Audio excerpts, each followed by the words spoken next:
ஒரு தனி ஒரு இதுன்னு பார்த்தீங்கன்னா சிவன் சக்தி இவங்க 2 பேரும் சேர்ந்ததா ஒரு கான்செப்ட். அதுல தான் இந்த வருஷம் என்ன டிஃப்ரெண்ட்னா அந்த மொத்த சிலையும் 360 டிகிரியில வந்து மூவ் பண்ணலாம். எந்த ஒரு இடத்துலையும் நின்றுனா 4 பக்கமும் மக்கள் பார்க்கக்கூடிய வகையில இந்த சிலையை வடிவமைக்கப்பட்டிருக்கு. மும்பையிலே பார்க்க போனீங்கன்னா இது 2வது பெரிய சிலையா கருதப்படுது. அவருக்கு பேரு சிவன், தில்ல நடராஜன் வச்சிருக்காங்க, காலை தூக்கிட்டு நிற்கிறாரு பாருங்க.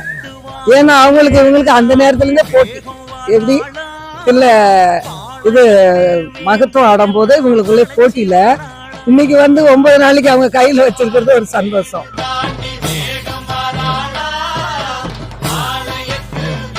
இந்த வாட்டி சக்தி, சிவன், பிரம்மா, விஷ்ணு 4 பேருமே வந்திருக்கிறாங்க. இந்த வாட்டி எங்கள் அம்மா முகத்தை பாருங்க, அவங்க முகம் அவ்வளோ கலையாக இருக்குது. ரைரோட்சி மாராணின்னு எல்லாம் நான் சொல்லுவாங்க, ஒரு பேர் தான் ரைரோட்சி மாராணி. நான் அவங்க உண்மையாலுமே ரைரோட்சி மாராணி தான் ரியலாக சொல்கிறேன். அவங்க முகத்தை பார்க்குறவங்க யாராலையும் மறக்க முடியாது. கருப்பு சாமியோட ஒரு பக்தி இன்னைக்கு உக்காந்துருக்காரு. கருப்பு எனக்கு நல்லாவே தெரியும். இந்த சைன்ல இருந்து அவர் வந்திருக்காருன்னா இந்த கருப்பு தான் அனுப்பி விடுறாரு.